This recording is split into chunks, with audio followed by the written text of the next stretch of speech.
Jim Chalmers' changes to the Future Fund are this morning being slammed by its architects, John Howard and Peter Costello. Joining us to discuss today's headlines, ALP President Wayne Swan and Independent MP Dai Le. Nice to see you guys. Swan, you got a smile on your face this morning, you little fiscal vandal. Go ahead. Well, when John Howard says something is fiscal vandalism, it carries a hell of a stick. Well, how desperate is the Liberal Party that they've got to drag out John Howard and Peter Costello to make an economic They're pretty statement? big, heavy hitters to drag out, as you say. Yeah, well, but what they do know is better than what they're saying. The fact is the government has not changed the mandated investment return at all. And that is the critical point. I think Australians want their money invested in this country if they can get the required return. And what's wrong with saying that there are some national priorities? This is just absurd political criticism in the lead up to the next election. Nothing more, nothing less. Because there's something just slightly off about off-the-budget subsidies for pet projects. There is nothing slightly off about this mandate. The fund has to meet the mandated return. And all the government is saying is we're capital hungry for some investment in a few areas. And if you can get the return in those areas, take it. Investments that suit your political agenda? No, investments that suit the national agenda, because that's what the government's focusing on. What the Liberal Party's focusing on is the next election. All right, Di, is it a slush fund? Look, I think it's a fund that is for the future of Australians. And I wonder if when the government talk about their surplus budget, are they referring to this, counting on this fund? And I am concerned about Labor government spending responsibly. For me, if, the money that the government have already spent in terms of the renewable, the rewiring the nation, all of that still hasn't brought down the energy prices, as we all know. I have been in my community talking to many businesses, small to medium-sized businesses, who are actually on the brink of closing down, and they said that the energy prices have tripled, insurance prices have tripled. So I think there's so much concern in terms of the cost of living, the cost of doing businesses, that I think I just find that it's really concerning that Labor's now just looking for money somewhere to continue to spend without actually being responsible. No, we're looking for money to invest in national priorities. All right. So that's what we're talking about. Swanee, if we flipped it for a second, right?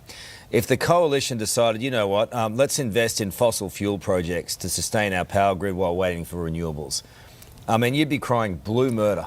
We would, and that's not what the government's doing now. The government hasn't changed the investment mandate. What I'm saying is whatever politically suits you, you can use that fund to invest in. Well, I don't think there's anything controversial about investing in housing and the energy grid. I don't think there could be anything more important to the future of the country in doing that. And if they can get the return, they should be doing it. And I think that's what Australians would expect. Why not take it, seek a mandate in the next election if it's such a great idea? Well, they are going to an election next year, and what Peter Costello and John Howard are on about is the election.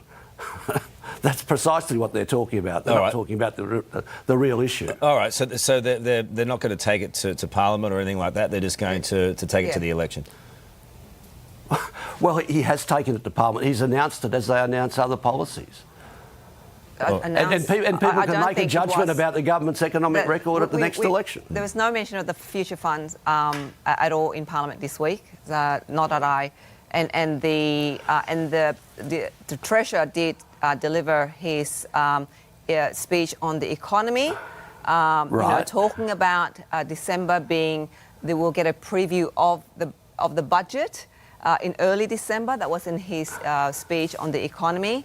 But there's no mention in that speech about dipping into the future funds to invest. Nobody's dipping into the future fund. Well, but it sounds like they are. It sounds like, they are doing that, and it sounds like... And Swanee, if it sounds like they are... Not even the Liberal Party is saying we're dipping into the future fund. They're not saying that at all. They're saying something entirely different.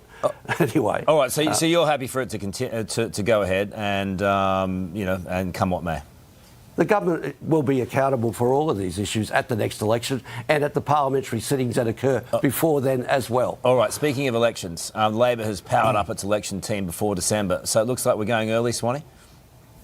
I don't think so.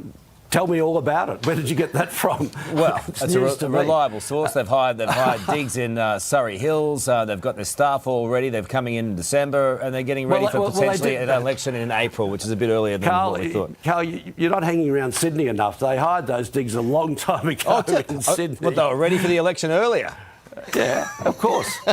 And the Di? Liberal Party will have done the same. I And was so will ready. Di have done the same. I was ready the day after I got elected in May 2022. So Well, Di reckons, just between us, that you're in big trouble in Western Sydney, Swanee.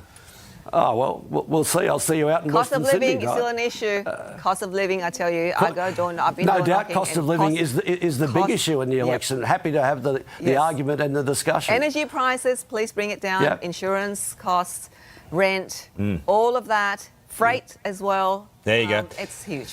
I can barely wait until the election. Thank you, guys. Have a great weekend.